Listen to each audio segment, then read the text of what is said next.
¿Han leído el libro, me imagino? Po? Amén. ¿Sí? Ya. ¿Qué les pareció? Hermoso. Es bonito, ¿no es cierto? ¿Sí? Está escrito en un lenguaje simple, pero no por eso deja de ser profundo. Yo creo que esa es la habilidad que tiene el hermano, el pastor Pablo Hoff, ¿ya? De escribir en sencillo algunas cosas que son complejas. Así que por eso lo estamos usando como texto guía. Evidentemente, a propósito de informaciones que pueden circular u otras cosas, evidentemente hay muchos libros sobre esta materia. Hay muchos libros. Todos, bueno, no sé si todos, pero muchos de ellos muy buenos, ¿no es cierto? Ahí hay que saber distinguir también, ¿eh? Porque lo importante es que uno tiene que irse guiando no solo por el libro, sino que por lo que dice el texto bíblico. Finalmente es lo que nos importa. Todas las demás son interpretaciones, ayudas que nos sirven para comprender un poquito mejor lo que el texto bíblico quiere decir. Pero la base fundamental siempre, en todos los ramos, en todas las materias que uno estudia de teología y particularmente de teología cristiana, por supuesto, la base es la Biblia. La Biblia. Siempre es la Biblia. Y el que no se basa en la Biblia está condenado, ¿no es cierto? No es una buena teología, no es un buen libro, no es una buena doctrina. ¿Ya? Así que, bueno, ustedes pueden consultar otros libros, sin duda, si esto está abierto para que ustedes además crezcan en esto. Este es un libro base, fundamental, lo más básico que a ustedes les puede servir. María concebirá por un pacto creativo el espíritu de su cuerpo. ¿Claro? En confirmación de su predicación, Gabriel le refiere el milagro ya experimentado por su pariente Elizabeth. Ah, claro. Sí. O sea, se refiere a Juan. ¿A Juan? A que concibió. Elizabeth era mayor ya. Entonces lo que le está diciendo el arcángel Gabriel, ¿no es cierto? El ángel Gabriel lo que le dice a María cuando le está anunciando el nacimiento de Jesús, la concepción de Jesús, le está diciendo, porque ella tiene, no es que haya manifestado una duda respecto a lo que el ángel le decía. No estaba dudando de lo que le decía el ángel, del contenido, sino que le estaba dudando del cómo. Esa es la duda que tenía María, no sabía cómo, por si ella era virgen. ¿Cómo iba? No entendía. Por eso le explica. Y él le dice, mira, esto va a suceder tal como le sucedió a Elizabeth. Ahí tienes una prueba. Porque a Elizabeth también le anunciamos, a Elizabeth también se le anunció un hijo en una edad avanzada ya. Ella tenía una edad bastante avanzada. ¿Bien? Y concibió. Entonces, como prueba de eso, le dice, de lo milagroso que es Dios, de que nada es imposible para Dios, bueno, prueba de eso es lo que ocurrió con Elizabeth. Algo similar va a ocurrir contigo. Un portento similar, un milagro similar. ¿Bien? La acción de Dios, milagrosa. A eso se refiere. Como prueba de lo que le iba a ocurrir a María. Respecto de las fuentes de la historia de Jesús, los tres evangelios, los evangelios sinópticos en realidad. Son 4, pero son 3 los sinópticos. O se les llama sinópticos, no es que se llamen sinópticos, se les llama sinópticos. Porque cuenta la historia como una sinopsis. Como una sinopsis, ¿no es cierto? Es posible irla viendo como en la sinopsis de las películas. Mateo la relata diferente a Lucas. Claro. Cada uno tiene una perspectiva distinta. ¿Por qué? Porque cada evangelista tiene una formación distinta, cada evangelista tiene una vida distinta y cada evangelista tiene también un público distinto al que se dirige. Entonces, el evangelio que narran está orientado por cada una de estas cosas, por su propia cultura, por su propio origen, pero también por los destinatarios de ese evangelio que ellos están escribiendo. ¿Bien? Entonces tenemos que Mateo, ¿a quién le escribe? Fundamentalmente, ¿a quién? Ya, pues uno o una. ¿Ah? A los judíos, pero a los judíos o a los judíos cristianos, ¿no es cierto? A los judíos convertidos al cristianismo. Bien, a los judíos que habían creído. ¿Y cuál es la intención de Mateo? El propósito del evangelio de Mateo, básicamente, tiene varios, pero el más fundamental, a propósito que le escribe a los judíos convertidos al cristianismo, ¿cuál es? ¿Demostrar qué cosa? Que Jesús, más fuerte. Muy bien. ¿Cuál es su nombre, hermano? Bien, hermano Nicolás. Bien. Entonces, Nicolai. Bien. Demostrar entonces a estos judíos que se habían convertido al cristianismo que Jesús era el Mesías que esperaban. ¿Ah? Por eso hay tanta insistencia en el Evangelio de Mateo respecto de las profecías. ¿No es cierto? Cada cierto tiempo, cada ciertos capítulos nos encontramos con Mateo diciendo, y esto ocurrió para que se cumpliera la profecía de X, ¿no es cierto? De Isaías, de qué sé yo, de Miqueas, de, o sea, en fin. ¿No es cierto? Va diciendo eso. Ya, y Lucas, en cambio. Mateo de origen judío. De origen judío, ¿no es cierto? Lucas. Helenizado, ¿no es cierto? Médico. Bien. ¿No es cierto? Viene de otra cultura. ¿Ah? Tiene otro lenguaje. ¿Ah? También lo que hace es incorporar argumentos filosóficos incluso en el Evangelio. ¿Por qué? Porque acuérdense que él escribe en la época en que está en boga la filosofía estoica y otro tipo de filosofía que eran propias de la cultura helénica. Y él le está escribiendo ¿a quién le escribe Lucas fundamentalmente? A gentiles, ¿no es cierto? Pero helenizados, o sea, de cultura griega, al Asia Menor, a romanos incluso también, pero también le está escribiendo a personas que son nuevas en la fe, en Cristo. ¿Ah? Entonces apoya el cristianismo con otros argumentos que ellos conozcan.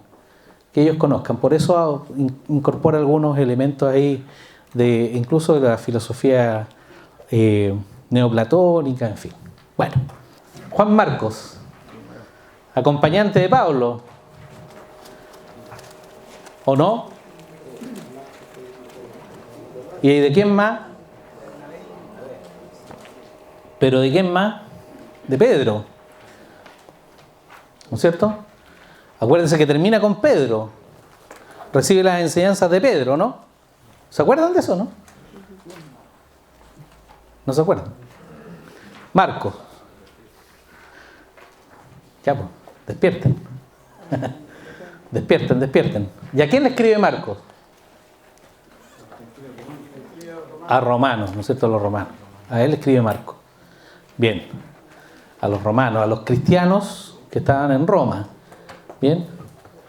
Que no eran de origen judío. Convertidos al cristianismo, pero no eran de origen judío. Escribe a romanos. Bien. Lucas se basaba más en lo que se escribía de acuerdo a lo que veían los que vivían junto a él, según lo que relata el libro. ¿En qué sentido? ¿A los que estuvieron con Jesús? ¿A eso? Sí. Claro. Era más de los que habían visto lo que Jesús claro, porque él es un cristiano, podríamos decirlo, como de segunda generación, ¿no es cierto? Él recibe, incluso cuando le dedica sus libros a Teófilo, lo que hace es decirle, mira, yo he investigado y he recopilado todo lo que circula en la iglesia cristiana para fijar más o menos la historia. ¿Ya? Eso es lo que les dice. Entonces, de todo lo que anda circulando, yo he ido depurando aquí y hemos llegado a esta conclusión. Este es el panorama histórico que yo he recogido de los testigos oculares, de quienes escucharon a Jesús y dice de los que fueron de maestros de la palabra. O sea, los propios apóstoles. ¿Bien? Él tuvo contacto con ellos. Y particularmente con Pablo. Lucas acompaña a Pablo hasta que muere, ¿no es cierto? Hasta que es martirizado Pablo en Roma. Bien. O se supone que fue martirizado, según la tradición de la iglesia, porque la Biblia no nos revela que haya sido martirizado, pero según la tradición de la iglesia, las más antiguas tradiciones, dicen que Pablo fue martirizado, ¿no? ¿Cómo murió Pablo? ¿Crucificado? Decapitado. ¿Y por qué murió decapitado y no crucificado? ¿O no en el foso de los leones y en el circo romano, como los otros cristianos martirizados? ¿Por qué? ¿Quién dijo? Fuerte. Era romano. sí era ciudadano romano. Ciudadano romano, sí. No era romano. Acuérdense que era de Tarso. Tarso es una ciudad griega de la Jonia. ¿Ah? De la Jonia, de ahí del extremo oriental del Mediterráneo, frente a las costas griegas. Ahí está Jonia. Y ahí él era de Tarso, de ese lugar. Pero esa ciudad, en esa época los romanos de a poco le fueron dando ciudadanía, o sea, derechos, iguales a los que tenían los ciudadanos romanos, originales de Roma, a algunas ciudades. Y una de esas ciudades que tuvo el derecho de ciudadanía romana fue Tarso. Entonces, por eso Pablo tiene otras consideraciones. Es juzgado, pide comparecer ante el emperador para ser juzgado, porque la pena de muerte solo la podía imponer el emperador. En los juicios en general, pero bueno, no siempre los romanos respetaban eso. Pero en este caso lo respetaron porque además él era una figura prominente, no les interesaba tampoco a los romanos llegar y matarlo, porque evidentemente tenían ascendencia sobre gran parte o sea, sobre todo el cristianismo, ¿no es cierto?, de la época, y por lo tanto no era llegar y matar a este señor. ¿Ya? Y el problema sinóptico. ¿Se entendió el problema sinóptico? ¿O no se entendió? ¿O hay confusión? El denominado problema sinóptico dice relación con que, como estos evangelios se parecen unos a otros, algunos plantearon la tesis de que en realidad los tres evangelios no eran escritos originales, formulados, ¿no es cierto?, por cada uno de sus autores en forma originaria, sino que alguno de ellos se habría basado en otro. ¿Ah? Entonces, ¿se acuerdan de eso, no? Es el problema sinóptico. ¿Por qué el contenido es similar en muchos de los casos y por qué es distinto o divergente en algunos pocos casos en los evangelios? Entonces ahí unos dicen, bueno, porque en realidad uno es el original, y sobre ese se escribieron los otros dos. Eso es lo que plantea la crítica literaria y el tema del problema sinóptico. Entonces, decían, ¿por qué entonces la mayoría del contenido de Marcos se encuentra en Mateo y en Lucas? Y no se encuentra en Marcos algunas cosas que sí aparecen en Lucas y que sí aparecen en Mateo. ¿Bien? ¿Por qué? Entonces ahí algunos planteaban de que el Evangelio de Marcos habría sido el primero escrito. Por eso es el más breve también, ¿no es cierto? Y es más conciso, ¿no? Entonces dicen que sobre ese lo usaron como texto fundamental, como texto guía, y sobre ese habría escrito Mateo y también sobre ese habría escrito Lucas. Y habían agregado las historias que no contempló Marcos. ¿Bien? Pero ¿cómo se explicaba entonces que las cosas que aparecían en Mateo y en Lucas al mismo tiempo, si no derivaban del Evangelio de Marcos? Entonces ahí se plantean algunas soluciones. ¿Bien? La primera es esta del que estamos viendo aquí, la hipótesis de las dos fuentes o del documento Q, ¿ya? Que es como un documento secreto, ¿no es cierto? ¿Ah? Los archivos secretos X. Bien, el documento. Entonces plantean que, oye, a ver, el Evangelio se basa o se escribió fundándose en la vida y en los mensajes de Jesús. Como Jesús no escribió nada, entonces eso pasó al relato de los apóstoles, por tradición oral. De los apóstoles pasaron a las comunidades cristianas, por tradición oral también. Se fue la historia repitiendo boca en boca. Y de ahí se empezaron a fijar los dichos de Jesús, por esta línea, ¿no es cierto? Jesús, los apóstoles, la comunidad cristiana, la iglesia, y se empezaron a escribir los evangelios después. Porque todos más o menos son los evangelios después del año 60, por ahí, entre el año 60 y 70 antes de Cristo. Perdón, después de Cristo, antes de Cristo, estoy clarito. Después de Cristo, ¿no es cierto? Entre el 60 y el 70 se habían escrito los tres evangelios, ¿Ya? Entonces, si ustedes se dan cuenta, estamos hablando de 30 años o más después de que Cristo había muerto. ¿Ya? Que Cristo ya había ascendido más bien. ¿Ya? Que había sido crucificado, resucitado y ascendido. Entonces, los que plantean esta hipótesis de las dos fuentes dicen que Marcos fue el primer evangelio en escribirse y se escribió originalmente. Su contenido es exclusivo, no está basado en ningún otro texto. ¿Bien? Y de él después se habría escrito Mateo. Mateo se habría basado en el evangelio de Marcos para escribir su evangelio y le habría agregado otras historias, ¿ya? Que no aparecían en Marcos. Lo mismo que Lucas. Lucas también escribió basándose en el evangelio de Marcos y le agregó otras historias que no aparecen en Marcos, ¿ya? Y para explicar las coincidencias que hay en el contenido de Mateo y contenido de Lucas que no están en Marcos, esta hipótesis dice que tanto Lucas como Mateo se basaron en otro documento, que es un documento desconocido, que ellos le llaman el documento Q. ¿Por qué? Porque en alemán, ¿no es cierto?, fuente es... ¿Cómo es la palabra? ¿Cuál? Está en el libro, po. ¿Ah? ¿Cómo? Ya, pues si usted lo dijo. Pero léanlo, pues, léanlo en el libro, pues ya, hagan un esfuerzo. Pues. Hagan un esfuerzo. Empieza con Q. ¿Ah? No. Quórum es otra cosa.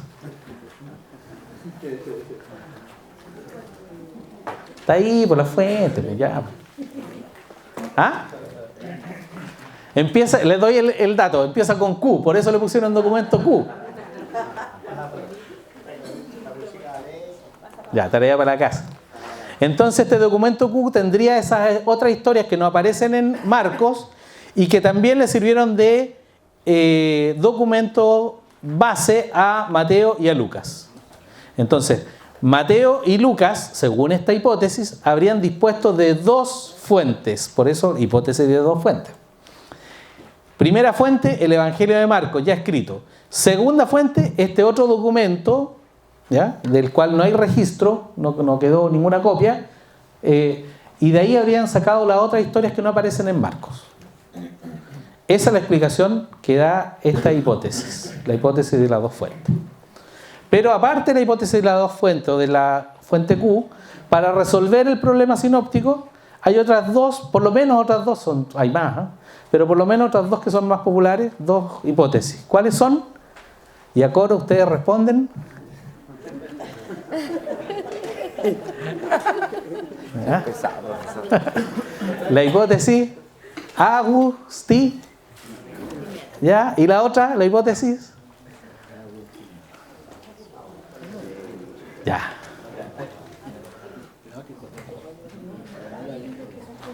Capítulo 2, ¿o no? Del libro. Ahí están las fuentes, ¿o no? En el capítulo 2.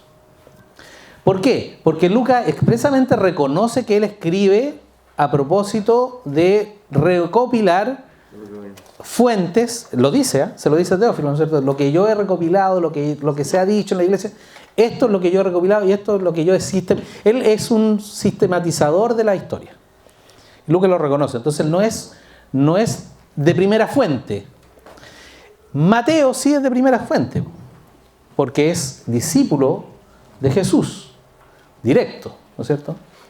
Entonces, esta otra hipótesis de los dos evangelios dice que Mateo es original y que Marcos también es original. Marcos es discípulo de Pedro, por lo tanto, y también fue discípulo de Pablo, por lo tanto también recoge, ¿no es cierto?, historias de parte del propio apóstol, del que estuvo con Jesús, ¿ya? Entonces, por eso el Evangelio de Marcos tiene algunos detalles, como por ejemplo la actitud, los sentimientos de Jesús. ¿Cómo voy a saber a alguien eso consultando fuentes, ¿no es cierto?, escritas? Claro.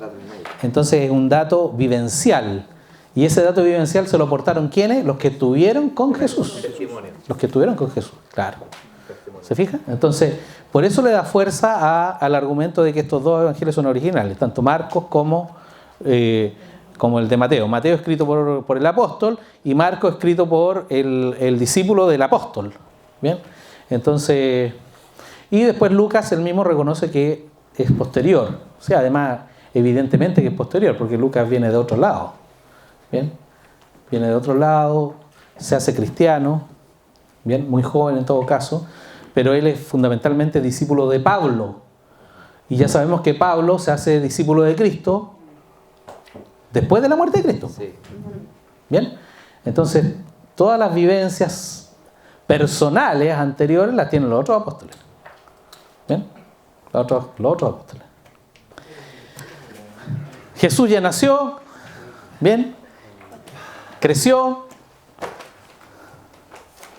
Y estamos ahora entrando a el comienzo del ministerio de Jesucristo en la tierra.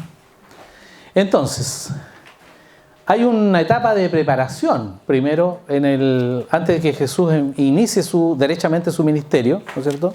Como Mesías, como Salvador, como Hijo de Dios. Y ese periodo previo está marcado por la figura de su primo. ¿Cómo? Juan.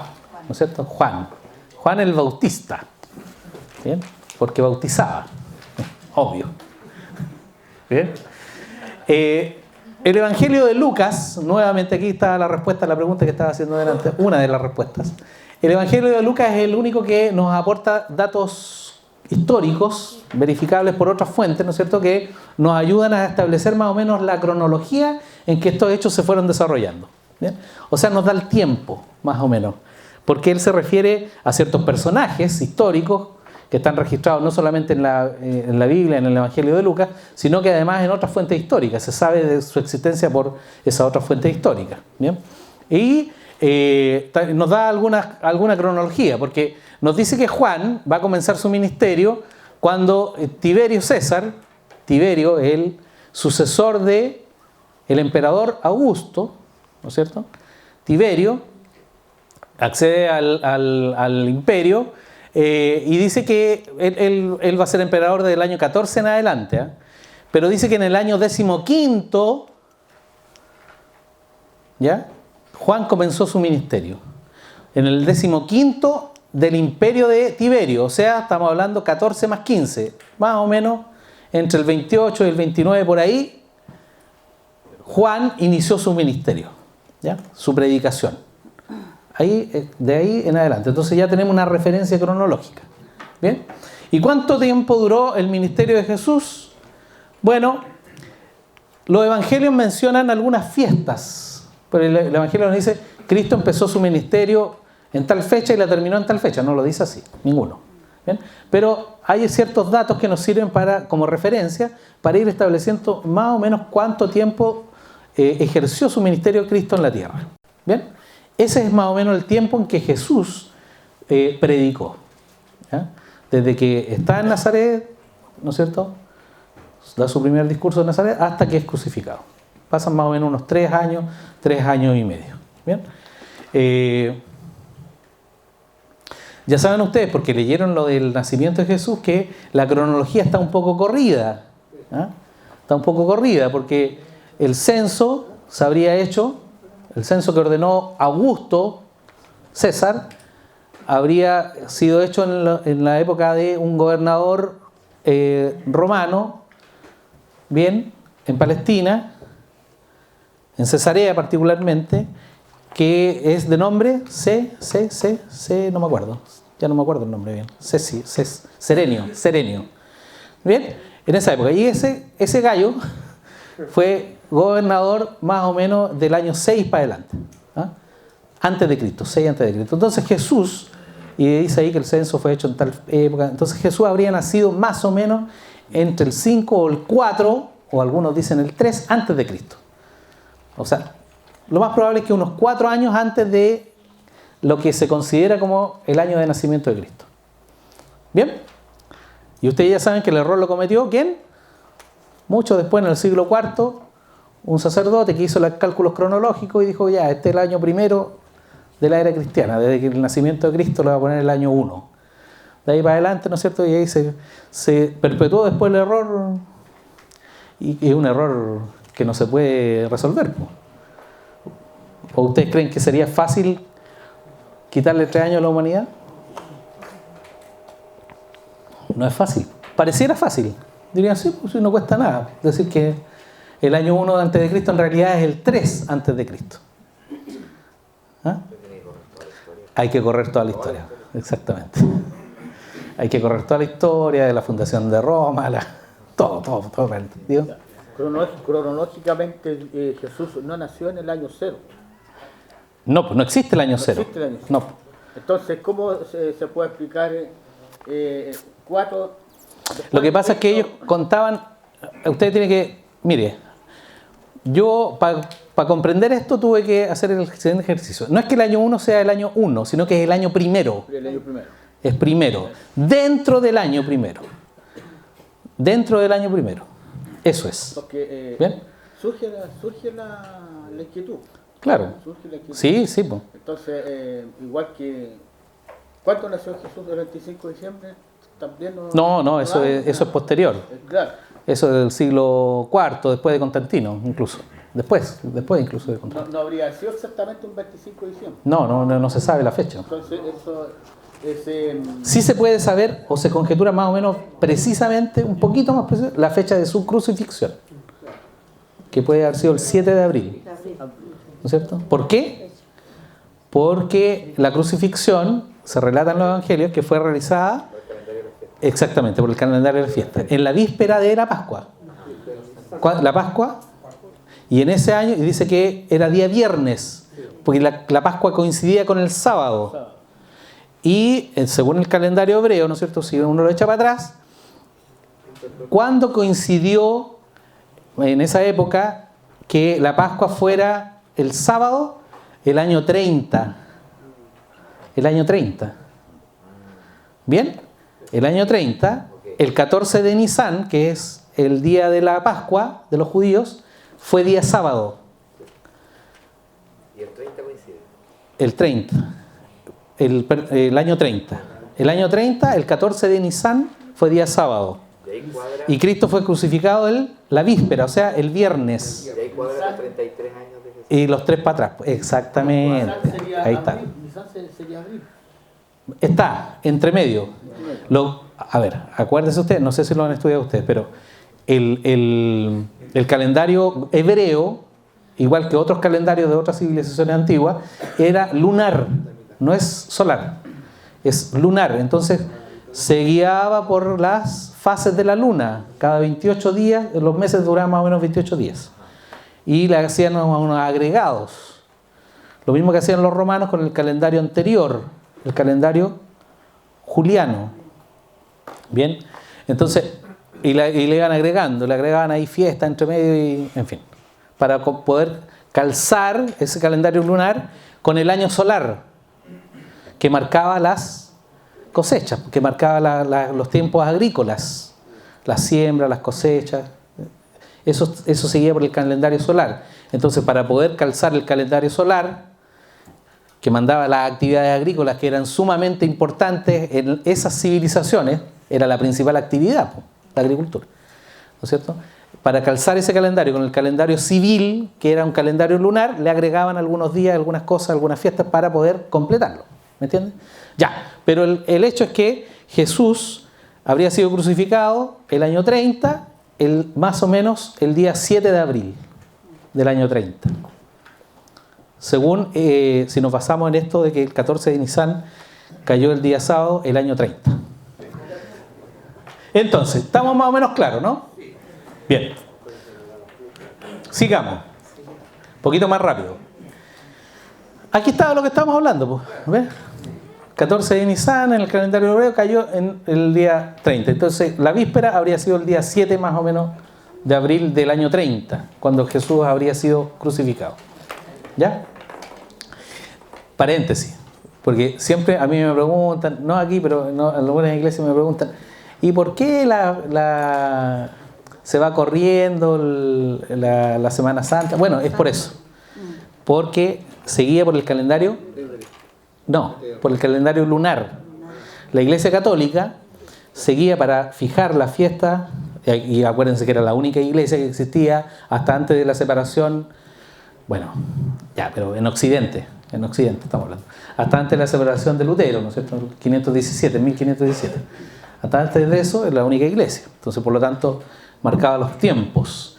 Y la Semana Santa se va corriendo porque seguía por el calendario lunar, porque se celebra o se conmemora la Semana Santa con la última, o sea, con la luna llena que se produzca durante el mes de abril. Por eso. O a fines de marzo. ¿La Iglesia Ortodoxa tiene parecido? Sí, pues la Iglesia conserva eso. Lo conserva eso. Conserva ese calendario. Hay años que tocan marzo y... Claro, hacia fines, pero se fijan que nunca, siempre hacia fines de marzo. Hacia fines de marzo o en abril. La luna llena que caiga o que corresponda en esas fechas, en esa fecha se establece la conmemoración de la Semana Santa. Ya, entonces Jesús habría desarrollado su ministerio más o menos durante unos 3 años y medio. Llegamos a Juan el Bautista. Ya, Mateo, aquí vamos a ir con Biblia, porque es lo que nos interesa. Así que necesito 3 lectores ágiles, rápidos, no con pausa, no leyendo así, no, rapidito para que avancemos, ¿ya? 3 lectores que se ofrezcan.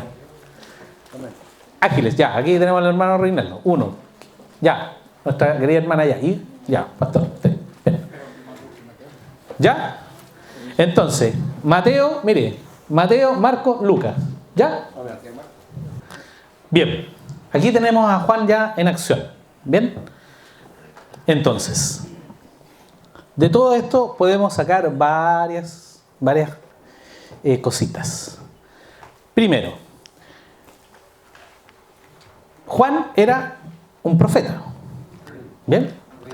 Era un profeta, ¿bien? El último de los mohicanos, ¿no? El último de los profetas, ¿bien? ¿Por qué? Porque él anunciaba ya lo que habían anunciado los otros. Anunciaba la venida del Mesías.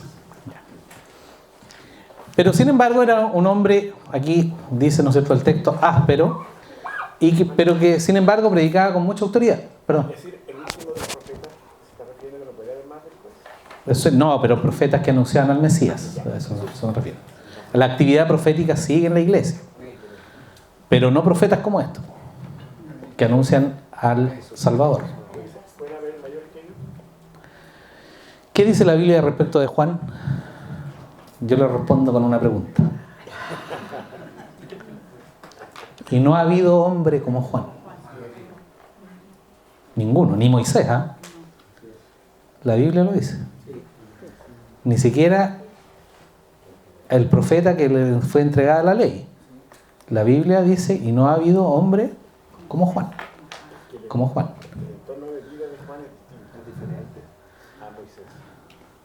De hecho, ¿cómo se anunció el nacimiento? ¿Y será solo por eso? Ah. Es que como se anunció el nacimiento de Juan es espectacular. Sí, pero es que acuérdense que Juan tiene, lo hemos explicado otras veces, acuérdense que Juan tiene una distinción especial. Tiene una medida especial además, que fue santificado desde el vientre de su madre. Ahí estamos. Por eso. Distinto a los otros. Los otros tienen otras historias. Eso iba adelante yo con... Claro, efectivamente. Sí, sí, igual que todos nosotros.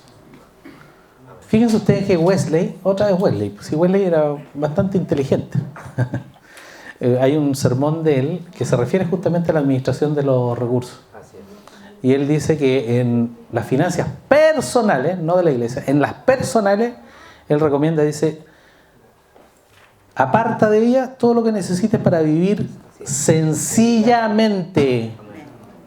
Y el resto, aunque tengas más, aunque dispongas de más, el resto entrégalo, dalo a los otros, repártelo a los otros. ¿Cómo vivió Jesús? No tenía una casa en la playa, ahí a orillas del Mar Muerto. ¿Ah? Ahí tenía un bungalow, ¿no es cierto?, espectacular. No era así, ¿no es cierto? Fíjense ustedes que dentro de las cuestiones, se le llama así, las querellas o cuestiones cristológicas, durante la Edad Media, más o menos por ahí por el siglo IX, no me acuerdo si en el siglo IX o el siglo XI, en todo caso el periodo más oscuro de la Iglesia, una de las cuestiones cristológicas fundamental, no era fundamental, pero era una de las cosas que se discutían y se armaban sínodos para eso, era para discutir si Cristo era dueño de su ropa o no, si había sido dueño del manto, por ejemplo. ¿Ya? O sea, fíjense que ni siquiera hay certeza si era dueño de la ropa. Entonces, fíjense usted que se vestía con una ropa muy tosca, tiene que haber sido bastante incómodo, pelo de camello, harto dura la cosa. ¿Ya? Pero era, ¿por qué los evangelios recogen este detalle? Que parecería un detalle, ¿no sé? Es porque era la vestimenta similar, la de Juan, a la que usaban los otros profetas, ¿no es cierto? La que usaba particularmente Elías, ¿no es cierto? Eliseo. ¿Se acuerdan? Entonces, son detalles que permiten ir asociando a Juan con esa actividad y con el cumplimiento, con la vida profética y con el cumplimiento de las profecías antiguas. ¿Bien? Para eso están recogidos esos detalles. Comía langosta. Yo cuando era chico decía, oye, Juan era pudiente porque una langosta, ¿cuánto cuesta una langosta? Nuestro querido Juan. Ya, y vivía en soledad y muy simplemente. Esto refleja una vida sobria y separada de los intereses mundanos, ¿no es cierto? Totalmente apartadas, santificado. Y es probable, según la tradición de la iglesia, es probable que Juan incluso haya quedado huérfano joven, porque como sus padres lo tuvieron viejo. Entonces, se dice que se habría ido al desierto muy niño. Algunos hablan de cerca de los 12 años, se habría apartado y habría vivido en alguna comunidad ahí en el desierto, y ahí habría aprendido y estudiado también y se había preparado. Por eso vivía así. Bueno, no sé si hay un libro, no, francamente. Ahora, el vivir en el desierto efectivamente le permitió a Juan tener una comunión real con Dios, porque por algo dice que la palabra de Dios vino a Juan, ¿no es cierto? Estando en esa circunstancia, en una circunstancia de apartamiento, de sencillez, ¿no es cierto? Donde él solamente se dedicaba a pensar en las cosas de Dios. Estaba totalmente consagrado a Dios. Y Juan predicó, dice el texto, sobre el pecado, el juicio, el arrepentimiento y el perdón. Entonces, la predicación fundamental de Juan, el foco de su predicación está en el arrepentimiento, en que las personas se arrepientan de sus pecados. ¿Bien? Se vuelven atrás. ¿Por qué? Porque viene el Mesías. Porque viene el rey a hacerse cargo del reino. Eso es lo que predicaba Juan. ¿Bien? Entonces era necesario prepararse arrepintiéndose. Y acuérdense ustedes, porque lo han estudiado, lo vimos la clase anterior, la clase presencial anterior, y ustedes lo han estudiado exhaustivamente en sus casas, ¿no es cierto? En esta época había una expectativa mesiánica importante, ¿no es cierto? Acuérdense que estaba la opresión romana, habían salido de la dinastía de los Asmoneos, y estaba Herodes por un lado, los saduceos gobernando el templo, muy poco espirituales, ¿no es cierto? No creían en nada prácticamente los saduceos, los fariseos por otro lado, dándole al pueblo con todas las tradiciones y cargando la ley cada vez más, en fin, y todos esperando la liberación que venía de parte de la casa de David, de un descendiente de la casa de David, el rey que se iba a instalar de nuevo. Bien, entonces, la liberación política esperada. Claro. Y entonces había mucha expectativa y en ese ambiente predicaba Juan. Por eso también tenía mucha llegada en el pueblo. Por eso la gente a veces concurría en grandes, ¿no es cierto? Claro, grandes aglomeraciones a verlo, a bautizarse con Juan, a escucharlo. Bien, y salían al desierto ahí y él particularmente se establecía a orilla del río Jordán y ahí bautizaba. Y este ministerio de Juan es el cumplimiento, como también lo decía ahí el texto bíblico, de la profecía de Isaías. Isaías 43, ¿no es cierto? La voz que clama en el desierto. ¿Bien? Y todo el texto que sigue. Fíjense ustedes que aquí se describe también en la Biblia la obra de Juan como la que hacían algunos emisarios de reyes orientales, los reyes persas particularmente, ¿no es cierto? En esa época no existían ferrocarriles, aviones, barcos sí, pero no como los transatlánticos que hay ahora, no existían automóviles, carreteras, como las que tenemos ahora. Pero en esa época los caminos eran difíciles, entonces siempre se enviaba una avanzada cuando el rey decidía ir a visitar alguna ciudad, algún lugar, se enviaba una avanzada para que esa avanzada se preocupara de despejar el camino, ¿no es cierto? De despejarlo, de aplanarlo, porque el rey iba con su séquito, con su comitiva, en sus carretitas, ¿no es cierto? Entonces, para que el rey no se sacudiera mucho dentro de la carreta, de su caleza, ¿no es cierto? Entonces mandaban gente adelante, meses adelante, semanas adelante, para que fueran allanando el camino, limpiándolo y enderezándolo. Algunas veces tenían que rebajar, a veces rellenar, caminos de tierra. Fórmense esa imagen ustedes. Y el texto bíblico asemeja a Juan a ese tipo de personas. ¿Bien? Por eso es el que endereza el camino. No es que las personas enderecen su camino, él el que viene a enderezar el camino, a aplanarlo para que pase el rey. Y Juan predicaba el arrepentimiento, pero un arrepentimiento no era un arrepentimiento de boca, ¿ah? De la boca para afuera. Juan lo que predicaba es que las personas tenían que cambiar su actitud, era una cuestión práctica. ¿Bien? Tenían que cambiar su comportamiento, dejar de cometer los pecados que gustaban cometer. Eso era un verdadero arrepentimiento. No solamente confesar el pecado, sino que además abandonarlo, dejar de hacerlo. ¿Ya? Eso es lo que predicaba Juan, el verdadero arrepentimiento. Y como signo y sello de ese arrepentimiento, Juan, ¿qué es lo que hacía? Los bautizaba. Por eso el texto bíblico dice que los bautizaba para arrepentimiento de pecado. No es que el agua tenga algo mágico. No hay un lavamiento ahí mágico donde las personas salen del agua y son otras. No, es el símbolo, ¿no es cierto? El bautismo de Juan era un símbolo de ese nuevo ser, por así decirlo, de esa persona que dejaba el pecado. Era un pecador, después de bautizarse, abandonaba el pecado. Eso es lo que simbolizaba este sello. Fíjense ustedes que Juan bautizaba, y esto es interesante, de repente uno lo lee y lo pasa por alto. Juan bautizaba incluso a los judíos, pues, principalmente a judíos. Y bautizaba a judíos que se creía que eran de la raza escogida. ¿Se acuerdan que esto también lo vimos? De la raza escogida, ¿ah? De la nación escogida por Dios, por lo tanto no tenían por qué arrepentirse. ¿Por qué? Si eran de la raza escogida por Dios.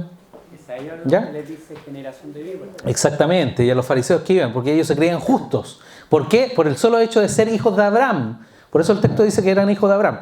¿Qué significaba ser hijo de Abraham? Ser parte del pueblo escogido de Dios. Entonces, si yo soy parte del pueblo escogido de Dios, no tengo por qué arrepentirme de nada, pues si yo soy escogido por Dios. ¿Bien? Pero Juan le decía que incluso ellos era necesario que se bautizaran. Incluso ellos era necesario que se arrepintieran. ¿Por qué? Porque estaba cerca el Mesías. Ya venía el Mesías. ¿Bien? Y les dice Juan que él evidentemente realiza este acto simbólico. El bautismo de Juan es un símbolo, un acto simbólico, pero que el Mesías que venía iba a bautizarlos con el Espíritu Santo. Y ese sí que ya no es un acto simbólico, sino que es un acto transformador de verdad. Porque cuando las personas reciben el Espíritu Santo, el bautismo de fuego con el Espíritu Santo, sí transforman su vida, sí se transforma su ser. ¿Bien? Pero mientras tanto habla de que se va con el Mesías, evidentemente con el ministerio del Mesías y con todo lo subsecuente que viene después, se va a producir la separación entre los cristianos, por así decirlo, aquellos que creen en el Mesías Cristo, y los que no le creen. ¿Bien? La paja del trigo. Esa es la metáfora que usa Juan, que es lo que va a ser Cristo. Cristo es es el campesino que va a hacer el aventamiento, ¿ah? Y la separación de la paja del trigo. Ya. Y el bautismo de Jesús.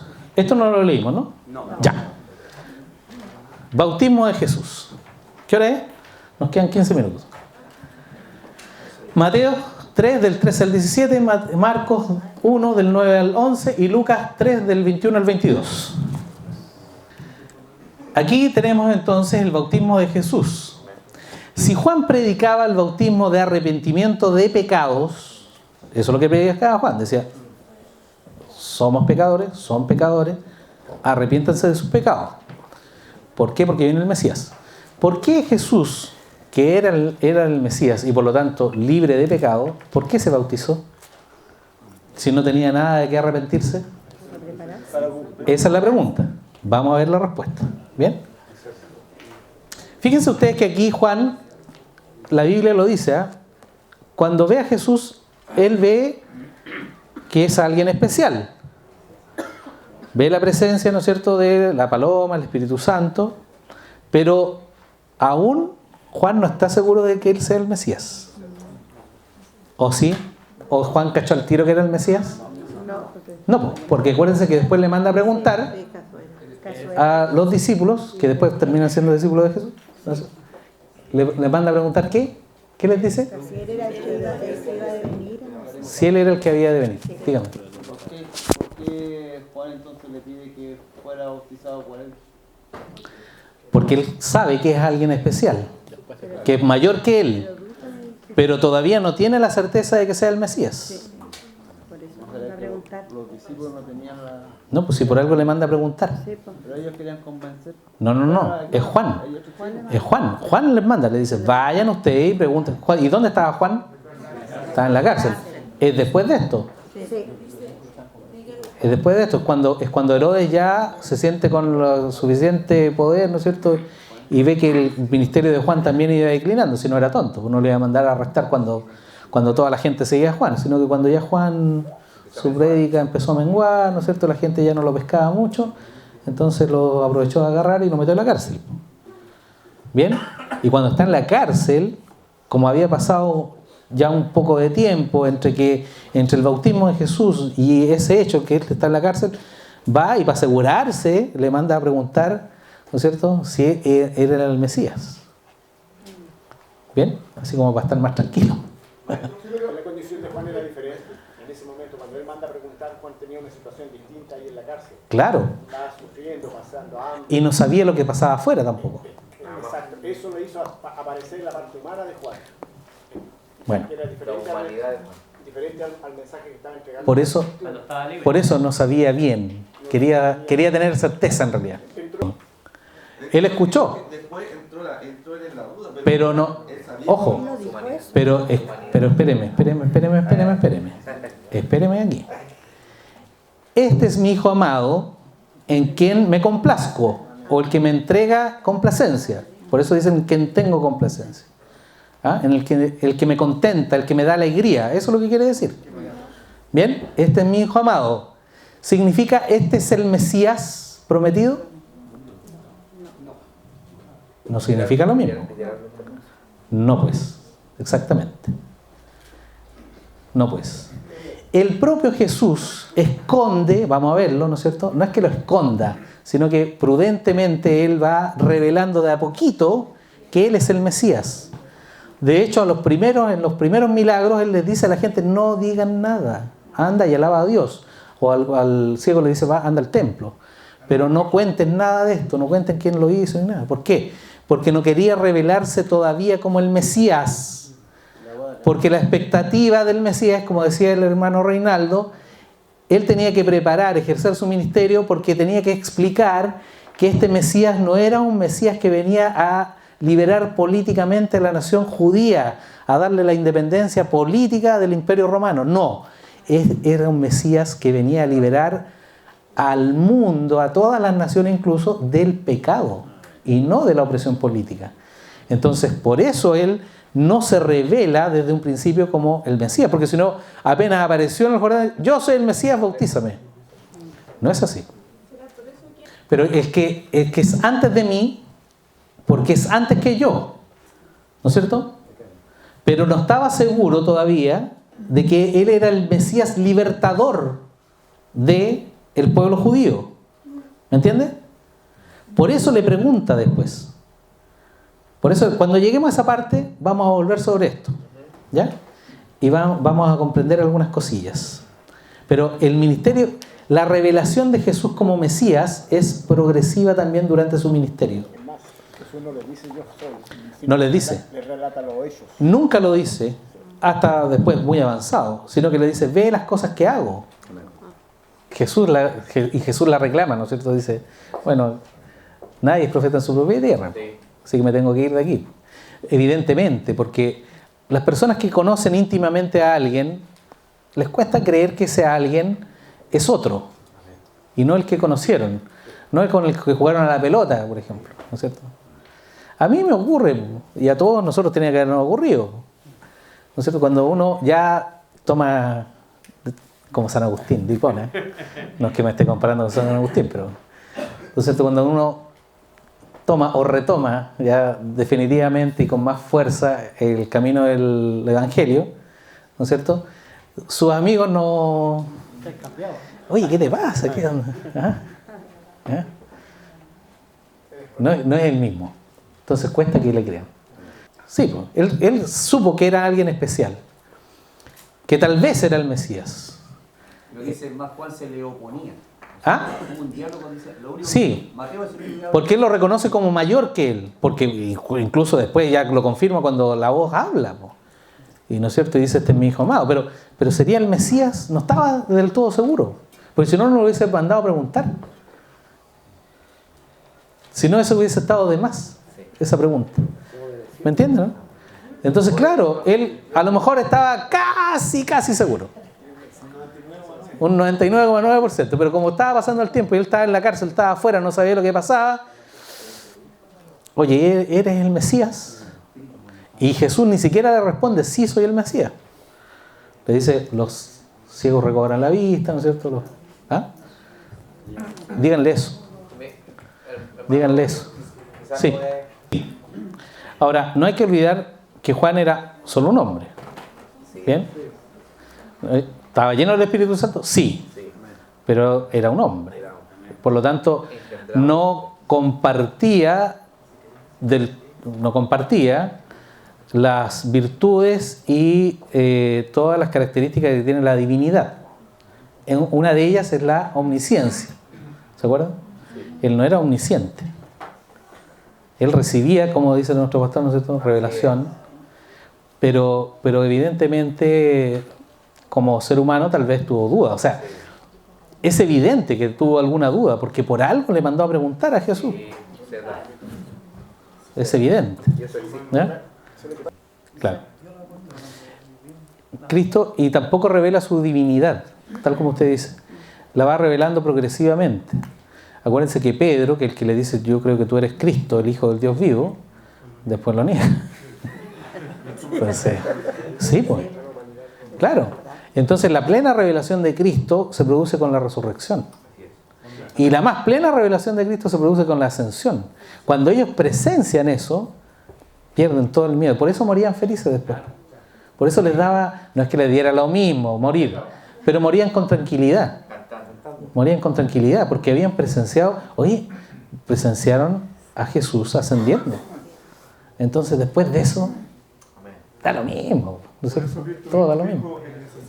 No se le revela a los judíos, sino que se le revela a una gentil, a una samaritana, ¿no es cierto? A la despreciada, a la comunidad despreciada por los judíos. Se le revela a ellos. A ellos le dicen, yo soy el Mesías. Pero a los judíos no le dicen. Curioso, ¿no es cierto? En el bautismo de Jesús. Y nos estábamos tratando de explicar por qué Jesús se había bautizado. Si él no tenía pecado, no tenía nada de qué arrepentirse, ¿no es cierto? Hasta ahí llegamos. Bueno, alguna de las explicaciones posibles es que Jesús, con su bautismo, cumplió algunos propósitos. Y uno de ellos es que este bautismo sirvió como un acto de inauguración de su ministerio en forma pública. ¿Ya? Da a conocer al público. En esa época, ¿no es cierto?, no existían los diarios, ni la televisión, ni la radio. Entonces, ante las personas que iban al Jordán, ahí a Juan, él va y hace este acto público de bautismo como una especie de inauguración, diciendo, ahora comienza mi ministerio. ¿Bien? El otro propósito que tenía o que pudo haber tenido el bautismo es simbolizar la consagración a Dios para recibir el Espíritu Santo, porque de hecho se produce, ¿no es cierto?, la presencia del Espíritu Santo ahí con la figura de la paloma. Acuérdense ustedes que cuando estudiamos en teología, cuando estábamos viendo la Trinidad, ¿se acuerdan?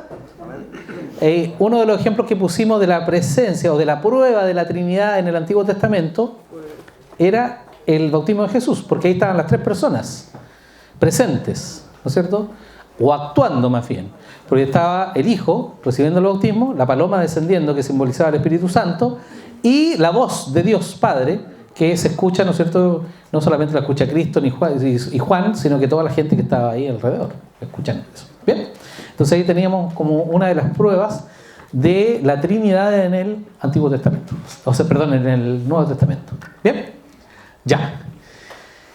¿Qué otro propósito pudo haber cumplido el bautismo de Jesús? Un acto público de identificación con los seres humanos, con el pueblo.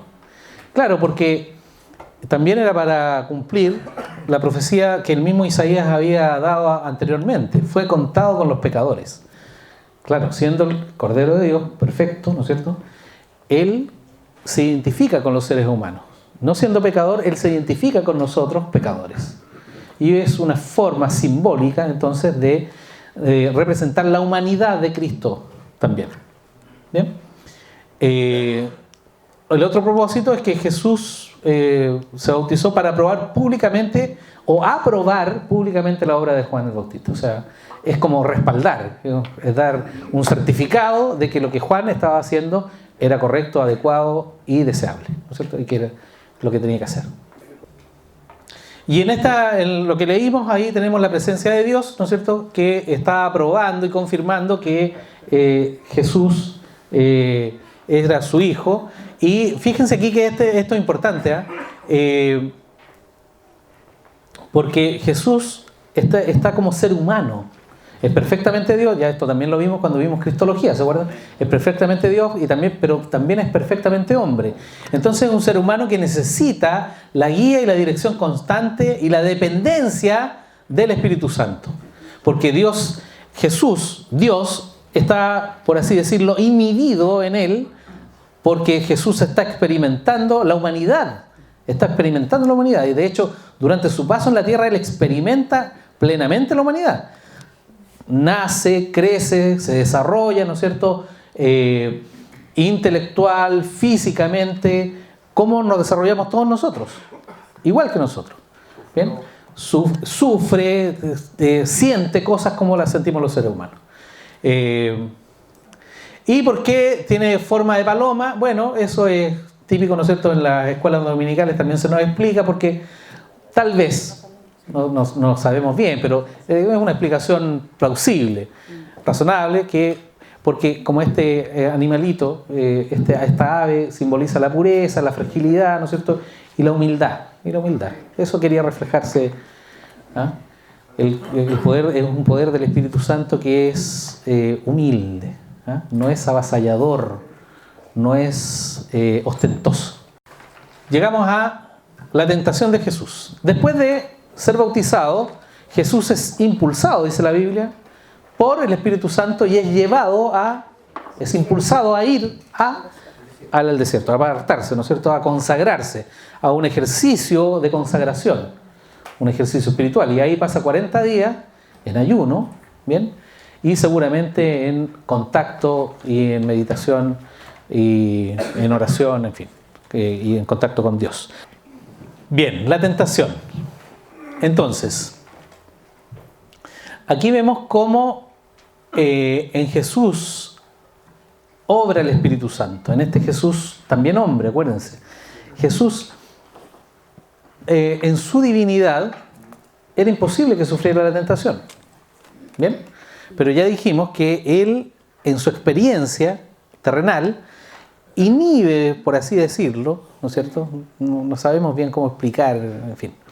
Pero está inhibida un poco, retraída su divinidad para que aflorara y dar paso al pleno hombre que hay también en él. Por lo tanto, tenía que experimentar también lo que los seres humanos podíamos experimentar. ¿Para qué? Vamos a ver para qué. Esto tiene una explicación. Porque acuérdense que es nuestro sumo sacerdote, es el sacerdote perfecto. Entonces, para eso el mediador tenía que identificarse de tal manera con nosotros que tenía que sentir lo que nosotros podíamos sentir. Después el apóstol Pablo lo va a explicar perfectamente, ¿no es cierto? Entonces, algunos preguntan, ¿no es cierto?, si es que realmente Jesús, siendo Dios, podía haber sido tentado realmente. Entonces, algunos se preguntan, porque si Jesús era plenamente Dios y plenamente hombre, pero plenamente Dios, si realmente era susceptible de tentación, si él realmente podía vivir la tentación, haber sido tentado en forma real. Y bueno, ahí la respuesta la da la propia Biblia. Por ejemplo, en la carta a los Hebreos se dice que tenemos, ¿no es cierto?, un representante, tenemos un sacerdote que nos comprende plenamente. ¿Por qué? Bla, bla, bla. Porque fue tentado en todo según nuestra semejanza. Claro, porque Cristo es también plenamente hombre y tiene todo en su ser lo mismo que los seres humanos. Siente igual que los seres humanos. Por eso siente dolor, por eso expresa sentimientos, ¿bien? Igual que todos nosotros. Entonces no es una simulación la tentación, no era una actuación la que estaba haciendo él, sino que realmente sintió en su ser la tentación del pecado. Lo que pasa es que él lo resistió, evidentemente, no cayó en el pecado. ¿Bien? Y él estaba en las condiciones más difíciles, estaba en el desierto, un ayuno prolongado, hambre, en las peores condiciones, ¿no es cierto?, para ser tentado. A diferencia de Adán, que Adán estaba en el paraíso y fue tentado en el paraíso y sin embargo cayó. ¿Bien? Entonces Cristo vence en una posición más desmejorada, como hombre estamos hablando, ¿no es cierto?, donde en el mismo lugar en que Adán falla, en una posición mucho menos o mucho más cómoda, mucho más placentera. Bueno, vamos a ver cada una de las tentaciones. Veamos, porque cada una tiene un objetivo. ¿Ya? Entonces, pero que fue tentado, fue tentado. Entonces, ¿por qué fue tentado? Primero, para probar a Jesús. Por eso Dios permitió la tentación. No es que Dios sea el autor de la tentación, sino que permite que el tentador realice la tentación sobre Jesús. ¿Por qué? Justamente para probar lo que dice nuestro hermano, ¿no es cierto? La obediencia, la fidelidad a Dios. Si era capaz de tomar una decisión pensando en sí mismo, en el hambre que sentía, por ejemplo, o si podía cumplir y posponerse a sí mismo para cumplir el mandato de Dios. ¿Bien? Y finalmente Cristo hizo eso.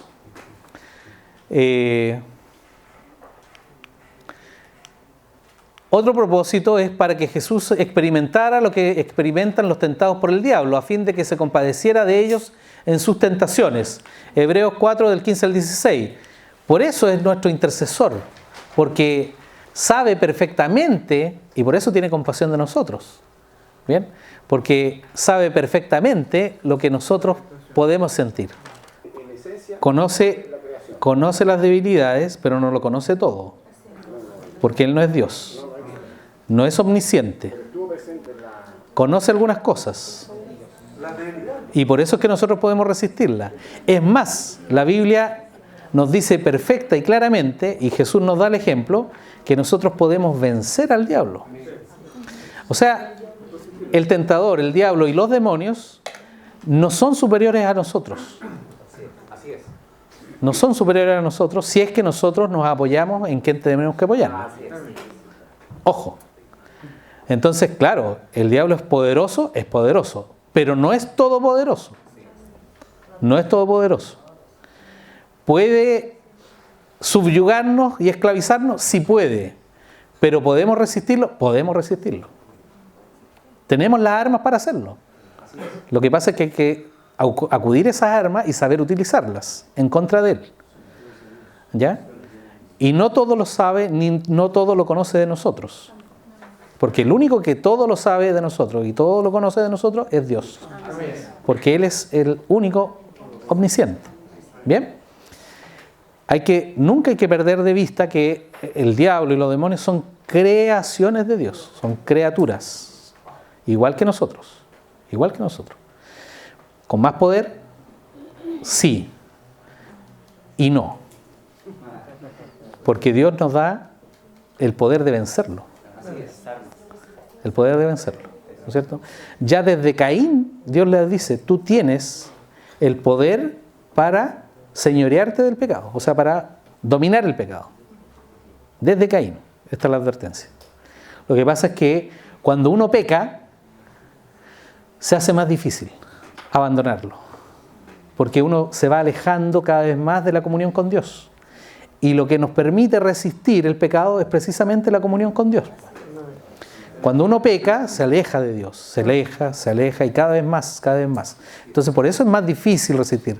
Y peca con una cosa y después peca con otro o con otras. ¿No es cierto? Y así pues, pero claro, pues, y así pasa. ¿No es cierto? Entonces cada vez me alejo más.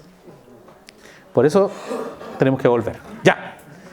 Entonces, ¿Jesús experimentó en un momento de debilidad la tentación? Sí, como lo vimos. 40 días solo, agotado, con hambre en el desierto. Y la primera tentación es física. Entonces le dice, mira, sacia tu hambre. ¿Hubiese habido algo malo en eso? ¿Saciar el hambre? No, po. Pero el sentido que le quería dar Satanás era lo malo. ¿Bien? Y Cristo no cayó en él. ¿Sí? El cumpleañero. Dentro de los 40 días de ayuno de nuestro Señor en el desierto, ¿Él hace uso de su divinidad? No. Está como hombre, pues. Por algo, ¿qué dice la Biblia? Sintió hambre. Si hubiese estado con su, por así decirlo, en su papel, ¿no es cierto?, de Dios, no tiene nada de hambre, ni que comer, ni nada. Él está experimentando la divinidad. Si este es el misterio, pues. Es el misterio y lo grande de esto. La divinidad está experimentando lo de la humanidad. Está experimentando plenamente la humanidad. ¿Ya? Por eso Cristo además vino como bebé, nació, se desarrolló, porque si no hubiese llegado grande, adulto, hubiese parecido, ¿no es cierto?, así, ya, como el Capitán América, así grandote, ¿no es cierto? Ya. No, él fue impulsado, quiere decir impulsado. El Espíritu Santo le motivó a apartarse. Va a ser un ejercicio espiritual, a eso va Jesús. Después del bautismo, va a completar esta consagración de la que hablábamos, este acto de consagratorio a Dios, para iniciar su ministerio. Es como cuando nos toca predicar, ¿no es cierto? Y en la noche anterior oramos y después en la mañana oramos, ¿no es cierto? Y después nos toca la prédica, ¿no es cierto? O por lo menos así deberíamos hacerlo. ¿Ya? Es lo mismo, entonces él va a iniciar su ministerio. Si estamos aquí, todavía está en la meta. Todavía no parte, ¿no es cierto? Está ahí en la meta, a punto de partir. Entonces lo bautiza y él es movido, es motivado. El Espíritu Santo puso en su mente y en su corazón apartarse para seguir el proceso consagratorio. Lo que pasa, él siempre se mantuvo en comunión. Acuérdense que cuando va de pequeño, él va a dar una clase magistral, ¿no es cierto?, de las Escrituras. Y las Escrituras que dice, movido también por el Espíritu Santo, porque estaba lleno del Espíritu Santo él. Claro, pero insisto, es un acto público, es un acto simbólico público para que la gente que estaba ahí se diera cuenta de él. Es necesario. ¿Ah? Estuvieran los tres. Claro, son las credenciales, son, ¿no es cierto?, son el carné los títulos que va mostrando Jesús. De a poco se van revelando. ¿Bien? Pero él, evidentemente, desde pequeño estaba cubierto por el Espíritu Santo. Y entonces la tentación también proporciona una señal y profecía de la derrota de Satanás. Claro, hay una señal ahí para nosotros una enseñanza de que finalmente Satanás es derrotable y va a ser derrotado además, ¿no? Por Jesús. Es un anticipo de la derrota de Satanás. Y también para demostrar de qué manera todos los hombres pueden alcanzar la misma victoria. O sea, también es posible. ¿Y cómo lo hacen? ¿Cómo lo hace Jesús? ¿Cómo derrota a Satanás? Con la palabra. Ese es el camino, esa es la clave. Y con la palabra nosotros también podemos hacer lo mismo. ¿Bien? De hecho, en los exorcismos eso es lo que se hace. ¿Bien? Eso es lo que se hace en los exorcismos. Derrotar a los demonios, a Satanás, con la palabra, con el uso de la palabra de Dios y el nombre de Jesucristo. Eso es. En los evangelios se ocupan 3 términos para referirse a Satanás. Diablo, que significa calumniador, acusador. Satanás, que es el nombre propio, que significa adversario, acusador. Y el tentador también le dice, ¿no es cierto? Uno de los evangelios. ¿Por qué? Claro, porque es el que tienta a Adán y el que tienta a Jesús, en fin, y a todos nosotros. Fíjense ustedes que en la primera tentación, en las 2 primeras, el diablo, o Satanás, trata de sembrar la duda, igual como lo hizo con Eva, ¿se acuerdan? Cuando le dice, así que Dios te dijo... ¿Ah? Bueno, aquí es lo mismo. Si así que eres el Hijo de Dios, bueno, si eres el Hijo de Dios, tal cosa. Demuéstralo. ¿Bien? Entonces, si tú realmente eres el Hijo de Dios, así inicia la tentación. Pero Jesús no cede y lo vence, ya dijimos, empleando la palabra de Dios. El diablo le cita parte del texto, mal interpretado, con una doble intención, ¿no es cierto? Y Jesús le da, con otro, le responde de revés, ¿no es cierto? ¿Ah? Le responde con otro texto bíblico bien interpretado, ¿ah? O con la interpretación correcta del texto. ¿Bien? No es que contradiga el texto, porque el texto está bien, es la interpretación del texto que le quiere dar Satanás, la que Cristo se la devuelve en derecho, ¿no es cierto? Como corresponde. Entonces, primero le sugiere emplear sus poderes sobrenaturales para aliviar sus necesidades físicas. Por eso, satisfacer el hambre. ¿Ah? No habría nada de malo en que Jesús, después de los 40 días, hubiese comido algo. El problema era que estaba obligando a Jesús a usar sus facultades milagrosas en su propio beneficio, ¿no es cierto? Y no para la gloria de su Padre, que era finalmente la misión que estaba cumpliendo la divinidad encarnada. ¿Bien? Entonces Jesús no cede y resiste. Entonces la obediencia a Dios debe tener prioridad sobre las necesidades humanas. Eso ya lo decía el Deuteronomio 8.3. Busquemos Deuteronomio 8.3. ¿Qué es lo que dice? Y la primera prioridad es Dios. Y después todas las otras necesidades. Primero tengo que satisfacer, por así decirlo, mi necesidad espiritual, Dios. Tengo que estar en comunión con Él y todas mis otras necesidades están subyugadas o jerárquicamente, ¿no es cierto?, en una posición inferior a esa gran necesidad que es la necesidad de la comunión con Dios. Primero Dios y después todas mis otras necesidades, espirituales, físicas, materiales, todo. Todo lo demás es secundario. Lo primero es Dios. ¿Bien?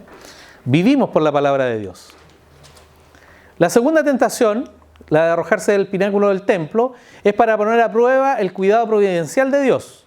¿Bien? Para probar si Dios lo iba a proteger o no. Eso es lo que le está sugiriendo.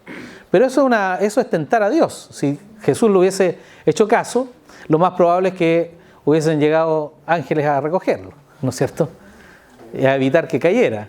Pero eso no era lo que Dios deseaba, porque además Satanás lo que está apelando aquí, y ahí hay una sutileza, ¿no es cierto?, es a la vanidad, al orgullo del ser humano que está representado en Cristo, este Cristo humano. Está apelando a su orgullo. ¿Por qué en el pináculo del templo? Porque es un lugar público, el lugar más concurrido de Jerusalén. ¿Cuál era? El templo. El templo. Entonces le dice, sube, todos lo iban a estar mirando. Imagínense ustedes la escena. En el templo entrando los peregrinos a sacrificar, todos los sacerdotes, los soldados, los guardias del templo, el pueblo abajo, los comerciantes, ¿no es cierto?, los cambistas, en fin, lleno de gente. Era un escenario propicio, ¿no es cierto?, para cualquier estrella de rock.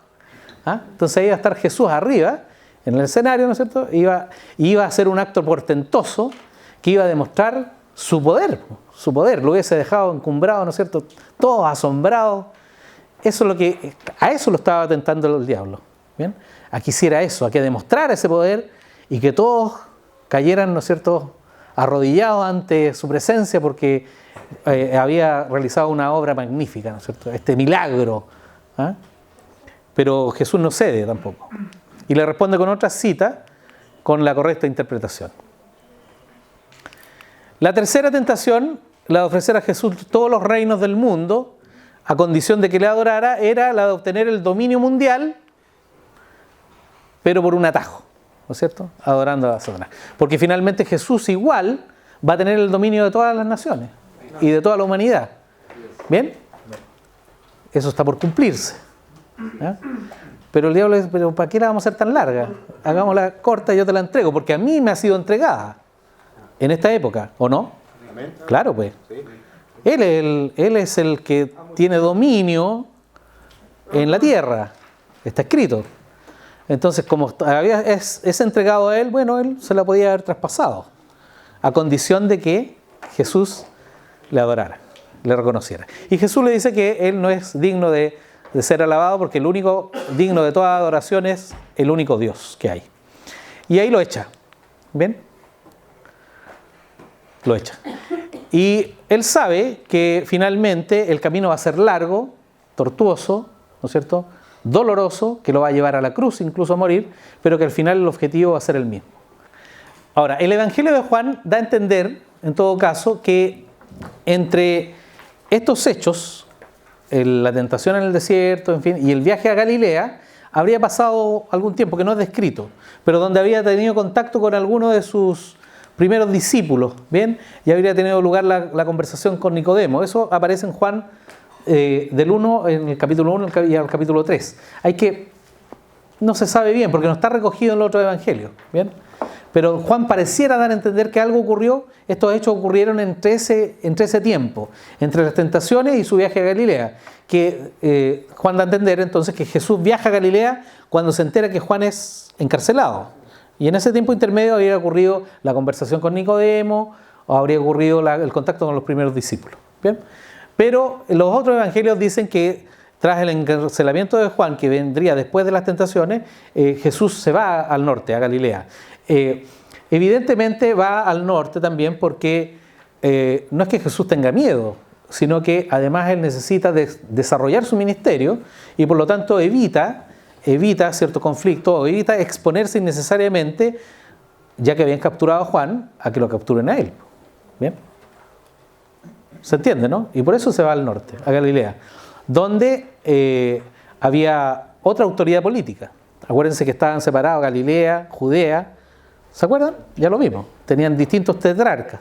Claro. Ya. Y en el ministerio en Galilea se van a destacar algunos aspectos. ¿Cuáles de ellos? Primero, su actividad consiste mayormente en la enseñanza pública. En Galilea, donde Jesús va a enseñar más extensamente, ¿no es cierto?, va a ejercer extensamente su ministerio de enseñanza. Ahí donde están sus grandes discursos, ¿no es cierto?, en esa zona, en Galilea, por todos lados. ¿Bien? Se manifiesta también en Galilea en forma extraordinaria el poder del Espíritu Santo obrando milagros. Claro, Jesús va a demostrar además todo su poder a través de las señales que eran los milagros que realizaba, particularmente la sanación de enfermos. Jesús se dedicaba a sanar enfermos todos los días le llevaban gente. Y a medida que se fue extendiendo su fama, más gente llegaba, más gente, era tanta la gente que se veía abrumado a veces y tenía que retirarse. ¿No es cierto? La Biblia lo describe así, se retiraba, tomaba la barca y se iba al otro lado, ¿no es cierto?, a los lugares apartados de Galilea para descansar un poco. ¿Bien? Y otro aspecto que se marca en su primer momento en Galilea es que se demuestra el Jesús glorificado por todos. Claro, porque las multitudes, al ver estas señales, las enseñanzas de él y además los portentos que realizaba, le glorificaban, le reconocían que era un profeta poderoso, por lo menos. ¿Ya? Y su fama se va expandiendo muy, muy rápidamente. Entonces Jesús, dentro de este ministerio que está ejerciendo en el norte de Israel, en la Galilea, va a su ciudad, a la ciudad donde vivía, a Nazaret. Y vamos a ver lo que ocurre. Lucas 4 del 16 al 30, Mateo 13 del 53 al 58 y Marcos 6 del 1 al 6. Amén. Bien. Entonces aquí tenemos a Jesús que va a su pueblo, ¿no es cierto? Y lo precede su fama, ¿ah? Todo lo que ya se contaba de él, que sanaba enfermos, ¿no es cierto? Que era un profeta, en fin. Pero cuando la gente lo ve, dice, bueno, sí, ¿será verdad todo lo que dicen de... Pero si este es el que jugaba conmigo, ¿no es cierto? A este es el que yo le mandaba a hacer la silla de mi casa. Es probable lo que decía Andrés antes de Juan. Claro, lo mismo, claro. Oye, pero si este es mi vecino, mi primo, que ahora es profeta, ¿de dónde? Por eso la pregunta, ¿y de dónde saca estos portentos? ¿Por qué? Si antes no... Para mí era Jesús, no, era el Jecho. ¿No es cierto? Era el Jecho, el de la cuadra. Entonces, y tenemos a Jesús que va ¿a dónde? Va al lugar público, ¿no es cierto? Va al lugar público donde se enseña la palabra de Dios, donde se enseña la religión del pueblo y va él a expresar sus ideas, ¿bien? Su evangelio, su buena noticia. Y entonces va a la sinagoga. Acuérdense que la sinagoga era una institución que ya se había mantenido en el tiempo desde la época de ¿cuándo empezaron las sinagogas? ¿Ah? En el exilio, ¿no es cierto? Claro. Después de la caída del templo, acuérdense que se destruye el templo, los babilonios conquistan Jerusalén, deportan a los judíos hacia Babilonia, y ahí como no tenían templo, no había sacerdocio, entonces el culto se mantenía y empiezan a surgir estas sinagogas, ¿no es cierto? Donde algunos maestros enseñaban y transmitían la religión para que las nuevas generaciones no olvidaran, ¿no? Bueno, aquí estamos hablando, 500 años ya han pasado desde la deportación a Babilonia, o más bien desde la vuelta, está reconstruido el templo y todo, pero se mantuvo, caló tan hondo esta institución de la sinagoga en el pueblo judío que se mantuvo como un lugar de enseñanza, en fin, eran como las escuelas, ¿eh? No solamente se estudiaba la palabra de Dios, sino que además ahí le enseñaban a los niños, en fin, ahí aprendían a leer, bueno. Entonces, y ahí va Jesús a enseñar. Y le pasan el texto, ¿no es cierto?, el rollo, pergamino seguramente, ¿ah? Y lee el libro de Isaías, la profecía que se refería al Mesías, y él dice, no dice yo soy el Mesías, sino que dice, la profecía se ha cumplido delante de vuestros ojos. Pero todavía así como con chanfle, ¿no es cierto?, medio velado, no directamente, ¿eh? Todavía Jesús así. Y ahí los otros lo echan, porque dicen, bueno, ¿cómo? Claro, es verdad que parece que hace algún milagro, porque algunos hizo, ¿eh? Pero no muchos. Y ellos querían que hiciera más, que les demostrara si era verdad que este Jesús era tan poderoso, el mismo que ellos conocían de chico, en fin. Y Jesús, a causa de esa incredulidad, no quiso manifestar su poder mayormente ahí en Nazaret. Entonces, el ministerio de Jesús es un ministerio ungido. El Espíritu Santo está sobre mí, dice Jesús. Y eso lo identifica con la palabra Mesías, con el Cristo, con el ungido, ¿no es cierto? Eso significa Mesías. Mesías en hebreo, Cristo en griego, ¿bien? El ungido. Acuérdense ustedes que los profetas ungían a los reyes o a los sumos sacerdotes, también se ungían con aceite, ¿no es cierto? Se le hacía una marca visible. Bueno, Jesús es el ungido, no uno de los ungidos, sino que es el ungido por excelencia. El ministerio de Jesús además es un ministerio de evangelización a los pobres, a los que tienen dificultades, a los que están en necesidad. A esos va Jesús. ¿Bien? Por eso ayuda a los enfermos y produce tantas sanaciones, porque se compadece además, se compadece del dolor ajeno. Él, en su posición de ser humano, sabe lo que es el sufrimiento de los seres humanos y trata de también aliviarlo en la medida que pueda. Y los fariseos, acuérdense ustedes que despreciaban más bien los religiosos de la época, los saduceos y los fariseos despreciaban más bien a la gente que tenía problemas, a la gente que estaba con dificultades, que tenía dificultades físicas o que eran pobres, también los despreciaban, porque para la religión judía eso era indicio de que, que era un castigo de Dios por los pecados de ellos, de sus familias, de sus padres. Por eso estaban en esa condición, porque Dios les quitaba su favor ¿ah? Era un indicio y todavía lo es, para la religión judía es así. La religión judía cree eso, cree que efectivamente si a alguien le va mal en la vida, tiene problemas de salud, problemas económicos, es porque en realidad no está bien con Dios. No está bien con Dios. ¿Ah? Porque los que están bien con Dios, Dios los prospera. ¿Bien? De ahí un poco también la teología de la prosperidad que ha estado involucrándose, ¿no es cierto?, en las iglesias evangélicas, en los movimientos pentecostales particularmente, ¿no es cierto? Esta teología de la prosperidad viene de ahí. ¿Ah? Claro, si yo soy un hijo de Dios, no tiene por qué irme mal, no tengo por qué sufrir. Eso la Biblia jamás lo ha dicho así, al revés. Cristo, que tenía plena comunión y que era Dios, sufrió más que ninguno. ¿Bien? Hasta la muerte. Entonces, es un ministerio de sanidad y liberación, lo hemos visto, ¿no es cierto? No solamente de sanidad física, sino que además de liberación espiritual. Sana los cuerpos, pero también sana el corazón de las personas. Libra a los cautivos del mal, del maligno. ¿Ah? Les enseña cómo pueden librarse de él. ¿Ah? A propósito del ejemplo que estábamos viendo adelante con la tentación.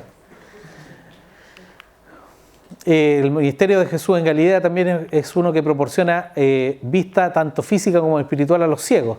Claro, hay una manifestación gráfica ahí, ¿no es cierto?, patente, cuando le devuelve la vista a los ciegos, o le da vista a los ciegos, ¿no es cierto? También hay una metáfora, porque también lo que hace es abrir los ojos espirituales, abrir los ojos no solamente de la persona que recibe la sanidad, sino de los que ven el milagro, para que abran sus ojos y se acerquen, ¿no es cierto?,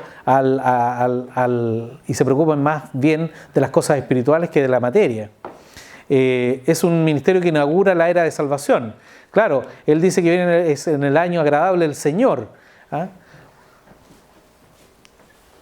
Se refiere al cumplimiento del año espiritual, ¿no es cierto?, del jubileo en la escritura en Levítico 25, del 8 al 22. Acuérdense ustedes que los judíos tenían un año de jubileo. ¿Saben lo que es eso, no es cierto? ¿Ah? El jubileo es una fiesta que se realizaba, o más bien no es una fiesta, sino que es una época festiva. ¿Ven? No hay un día, sino que es un año completo. El año del jubileo, que es cada 50 años, ellos celebraban el jubileo. Y ahí, ¿qué se hacía? Se liberaba, por ejemplo, a los esclavos.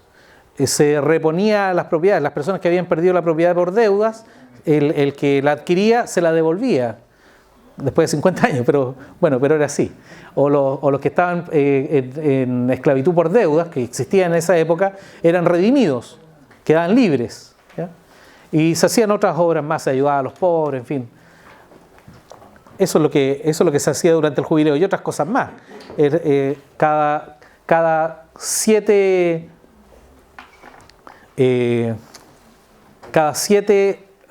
años sabáticos venía el jubileo, ¿no es cierto?, al número 50. Ustedes saben que los judíos tenían el día sabático, el sábado, era el séptimo, pero también el año sabático, ¿no es cierto? Cada 7 años, el año séptimo era sabático. Y cada 7 años sabáticos había estado el jubileo, o sea, a los 50. 7 por 7, 49. Al año siguiente, al 50º, entonces era el año del jubileo. ¿Bien? Ya, y cuando Jesús afirma que se cumple en la Escritura, entonces los que lo están escuchando, los nazarenos que lo están escuchando, dicen, bueno, pero si este es el hijo de José. Ya lo hemos dicho varias veces. Entonces, primero como que le creen, porque hace algunos milagros, ¿no es cierto? Pero después como que ya no le creen, y dicen, bueno, pero ¿cómo este va a ser el Mesías? No puede ser. Ya, entonces Cristo es rechazado, ¿no es cierto? Y recuerda que los profetas que le han sido enviados a Israel, a los judíos, siempre han sido rechazados en sus pueblos natales. De hecho, pone el ejemplo ahí, ¿no es cierto? Dice que Elías o Eliseo, en fin, fueron enviados a los gentiles, a otros pueblos, y los que estaban destinados al mensaje original en realidad lo rechazaron y por lo tanto perdieron también, en algún sentido, la manifestación del poder del Espíritu Santo en esos lugares. Entonces por ejemplo, va a Sidón, uno de ellos, ¿no es cierto?, a la viuda Sidón, que estaba a Tiro, ¿no es cierto?, Tiro, que estaba en Fenicia, y así, otros más. Naamán era sirio, era sirio, al norte no era judío. Y él recibe la sanidad, ¿no es cierto? En fin, ya. Entonces aquí Cristo lo que está haciendo es recordar, darle una advertencia a Israel. Ojo, claro, ustedes rechazan esto, entonces si ustedes lo rechazan, lo van a tener los otros. Por eso estos ejemplos. ¿Me están rechazando? Bueno, yo también vengo a los gentiles. De hecho, desde el principio Jesús se manifiesta no solamente como salvador del pueblo judío, sino que también de todos los demás pueblos. De todos los demás pueblos. Y Jesús jamás, según lo que aparece por lo menos en la narración de los evangelios, pareciera que Jesús jamás vuelve después a Nazaret. ¿Bien? Claro, y aquí hay una nota que pone Pablo Hoff, dice, la paciencia divina tiene sus límites y el rechazo puede ser fatal. Claro, Dios tiene sus límites también, ¿no es cierto? Nos ama, pero también tiene sus límites. Vamos a verlo después cuando a propósito veamos el enojo de Jesús. Ya. Entonces teníamos a Jesús en la meta, ¿no es cierto?, partiendo su ministerio. Y ahora vamos a adentrarnos ya derechamente a la primera etapa del ministerio de Jesús en Galilea. Después del rechazo de los nazarenos, chao Nazaret, y sigo adelante, ¿no es cierto? Sigue con los demás. Aquí hay algunas notas que son interesantes. Mire, fíjense ustedes que Jesús pasó, según lo que relatan los evangelios, mucho más tiempo en la zona de Galilea que en cualquier otra parte. ¿Bien? Básicamente su ministerio, sus enseñanzas, las sanidades, todo eso, Jesús lo realiza en la zona de Galilea. Y ustedes ya conocen bien, ¿no es cierto?, la zona de Galilea que está al norte de...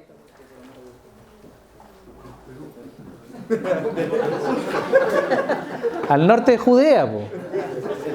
Judea, la capital de Judea, ¿cuál es? En esa época, Jerusalén. Bien, hacia el norte, donde está el mar de Galilea, el mal llamado mar de Galilea, que es el lago, ¿no es cierto? Un lago, el lago Tiberíades, o de Genesaret. El lago Genesaret, donde ocurre la tormenta, todo eso, la pesca milagrosa, todo eso, no es el mar, por si acaso, es un lago. Es el lago Genesaret, lago Tiberíades o lago de Galilea, así se le llama.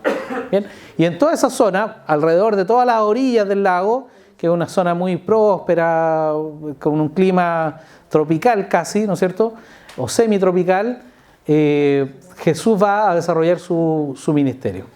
Hay que tener en cuenta que geográficamente, esto está, ya dije, al norte de Judea, pero además está en una zona deprimida, ¿no es cierto?, hundida, donde está el lago, y esto está más o menos, la zona de Galilea está como a 200 y tantos metros bajo el nivel del mar, ¿no es cierto? Si uno se proyecta hacia el mar, hacia la zona del Mediterráneo, bueno, esta parte está 200 metros más abajo del mar. Si el mar viniera un tsunami, ¿no es cierto?, borraría todo eso, inundaría todo. Obviamente está alejado del mar, está la sierra ahí de Galilea, en fin, ahí están las montañas, otras cosas más, ¿ya? Pero está ahí, en esa zona. Y en esa zona entonces se da un microclima que es especial de ese lugar. Entonces Jesús se va de Nazaret y va y se establece en Capernaum, o Cafarnaún, o Caferno, como le dicen, ¿no es cierto? Se establece ahí, que está hacia el norte, en la cabecera noroccidental del lago de Galilea. ¿Bien? Y ahí va a instalarse y ahí van a ocurrir varias cosas interesantes en los evangelios. Entre ellos va a reclutar a los primeros discípulos.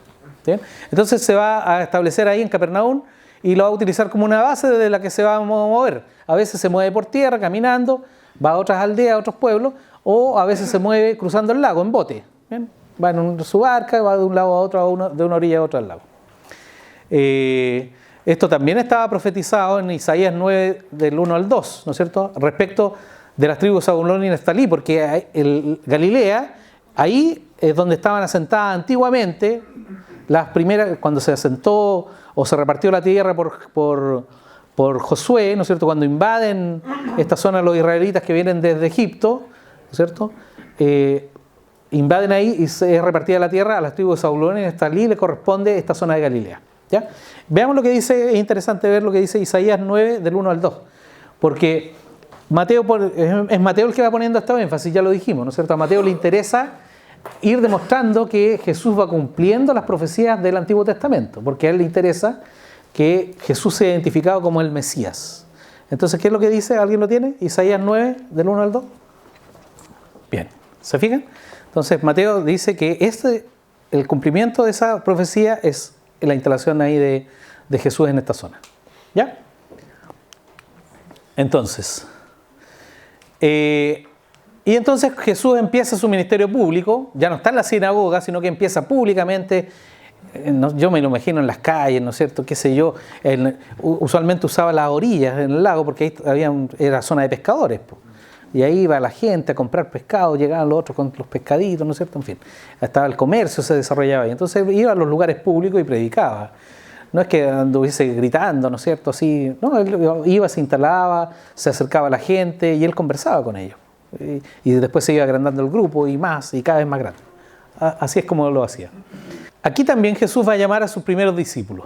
Tenemos varios, en los 3 evangelios aparece el relato de cómo son llamados estos discípulos. Vamos a leerlo, ¿ya? Alcanzamos a ver esto. Mateo 4 del 18 al 22, Marcos 1 del 16 al 20, Lucas 5 del 1 al 11. Entonces, los primeros 4 son llamados ahí, son pescadores, ¿no es cierto? Llamados ahí en Galilea, en esta zona. Lo más probable es que, obviamente, porque dice Lucas es el que da el relato más extenso. Lo más probable es que ellos le hayan seguido, hayan escuchado las enseñanzas del maestro durante algún tiempo, ¿bien? Sin abandonar sus quehaceres. Eran pescadores, vivían de eso. Eran gente sencilla en general, pero tampoco eran tan pobres porque tenían botes. ¿Ya? En esa época no cualquiera tenía bote. Habían varios pescadores, pero ellos tenían botes, ¿no es cierto? Tenían botes, tenían redes. Dice que estaban remendando sus redes. El papá, Zebedeo, el papá de Jacobo y Juan, por ejemplo.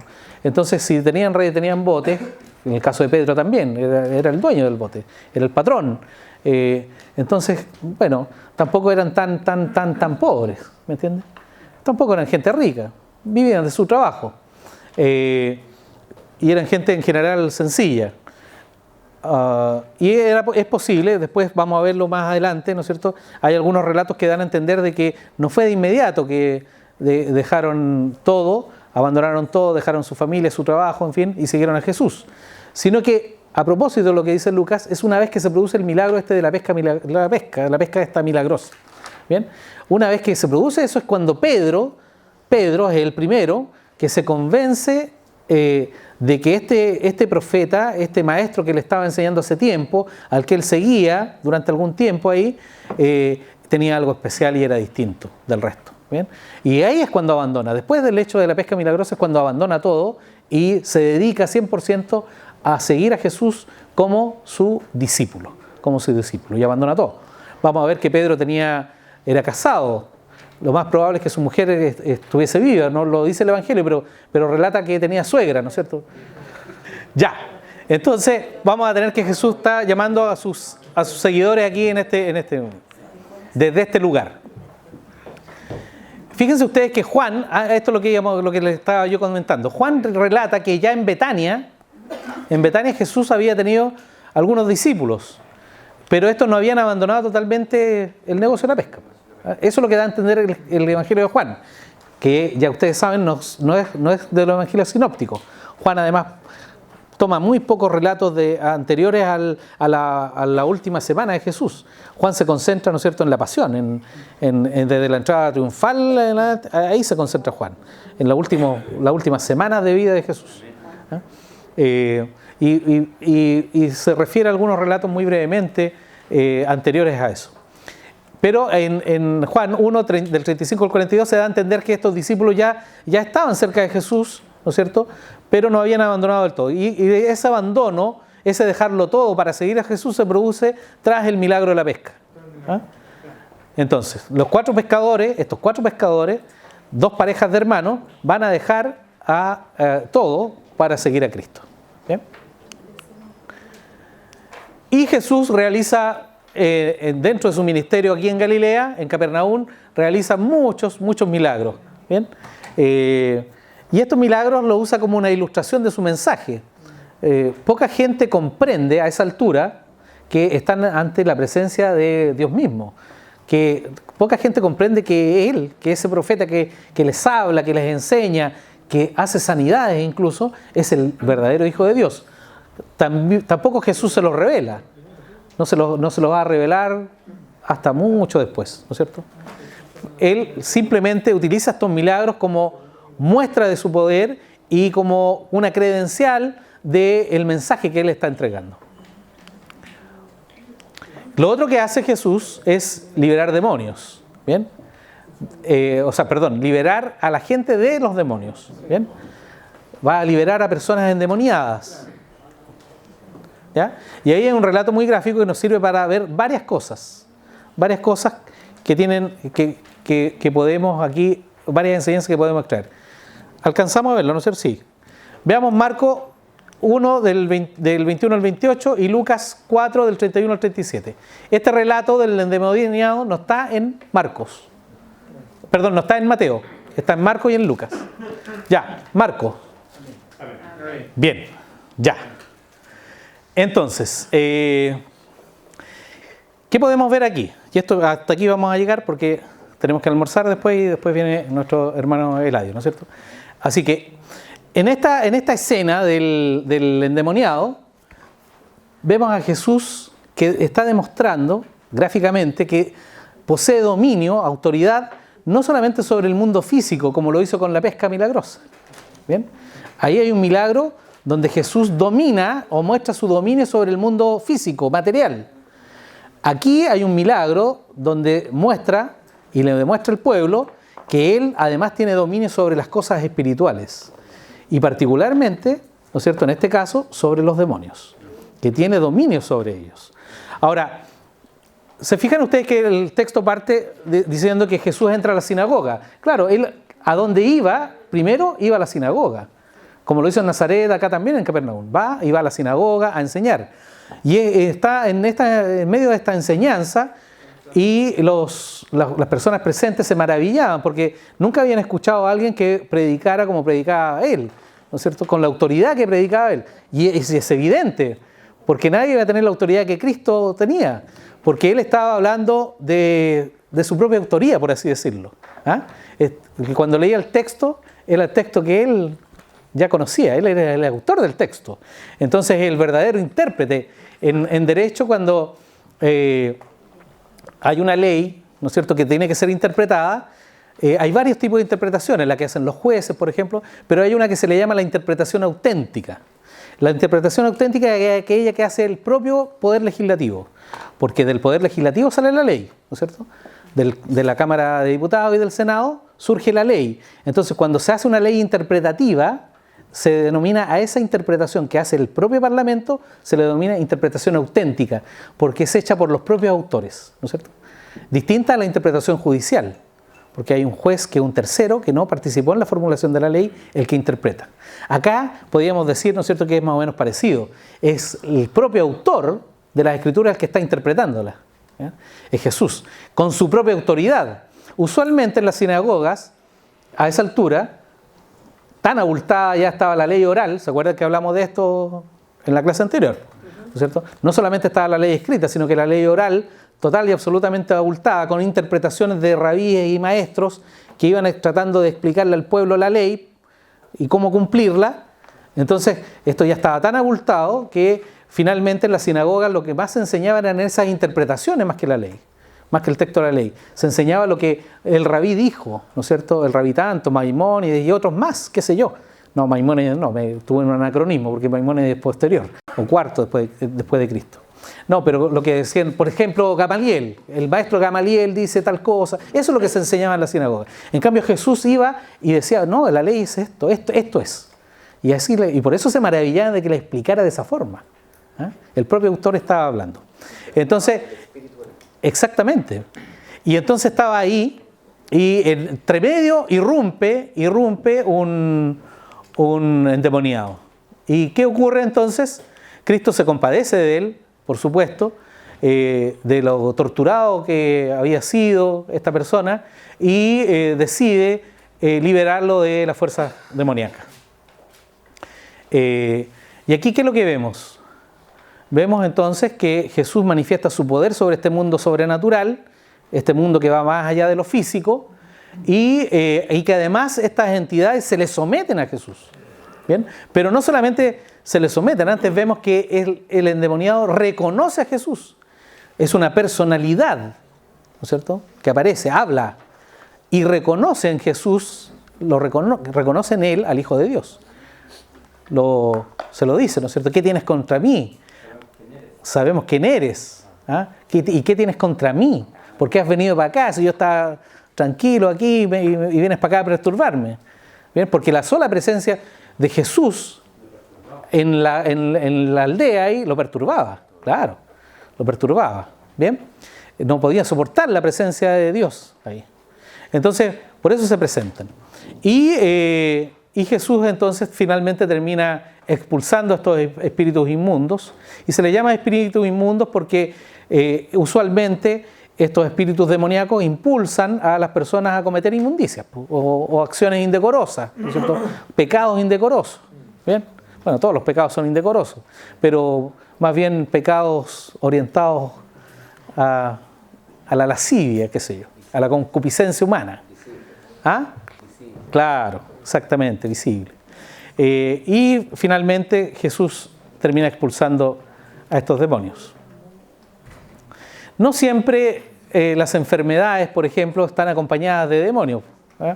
Eso lo deja claro el texto también, porque el texto bíblico, los evangelios distinguen bien cuando Jesús sana a alguien de enfermedades a aquellas situaciones en que expulsa demonios de las personas. Entonces, no siempre, en esa época ya se distinguía, o Jesús distinguía, y los apóstoles distinguían cuando una persona estaba enferma de algo físico, ¿no es cierto?, o tenía una posesión demoníaca, o alguna influencia demoníaca en su ser. ¿Quería decirlo? La suegra de Pedro es sanada de algo físico, parece.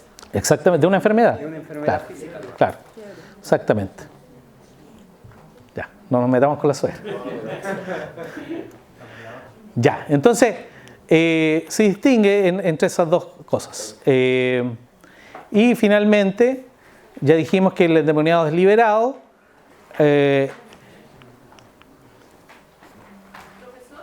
¿Sí? usted dijo que no necesariamente la enfermedad tiene que ver con un demonio. Sí. Eso. Porque en el relato del mismo Evangelio de San Lucas, cuando habla de la mujer encorvada, la mujer que era encorvada, pero también le dice Jesús que 18 años que Satanás la tenía atada. Claro. Pero en ese caso sí. Claro, es posible que la enfermedad sea una manifestación de la influencia demoníaca o de la posesión demoníaca, pero no siempre, eso es lo que quiero decir. No siempre es así, no siempre la enfermedad es producto de la influencia o de la posesión demoníaca. ¿Entiendes? Por eso los evangelios hacen la distinción, si no, no lo distinguiría. ¿Ah? Ahora es posible además que Satanás evidentemente utilice o nos impulse o haga que nos pongamos en situaciones de peligro para adquirir ciertas enfermedades. Claro. Claro. Por ejemplo, las enfermedades de transmisión sexual, asociadas, ¿no es cierto?, a la lascivia, influencia demoníaca también, ¿no es cierto? Cuando ingresa el pecado al mundo, ¿no ingresan también todos los males que Satanás podría producir en la humanidad? Pero es que no es que los produzca Satanás. No el pecado como mental, sino que el mal físico. Sí, las enfermedades. Claro, porque estando en el paraíso no deberíamos, bueno, no está revelado, pero es probable, eso es lo que se dice, en teología se dice eso, que se genera... Claro, hay un declive de la naturaleza se corrompe y esa corrupción natural es la que va generando estas otras cosas. ¿Bien? Pero no es que el demonio la esté generando, sino que al corromperse la naturaleza se empiezan a generar estas cosas. Cuando corrompe la naturaleza, sí, no necesariamente. Acuérdese, ¿quién es el que maldice la tierra? Dios es el que maldice la tierra. Maldita será la tierra por tu culpa, o sea, por tu causa.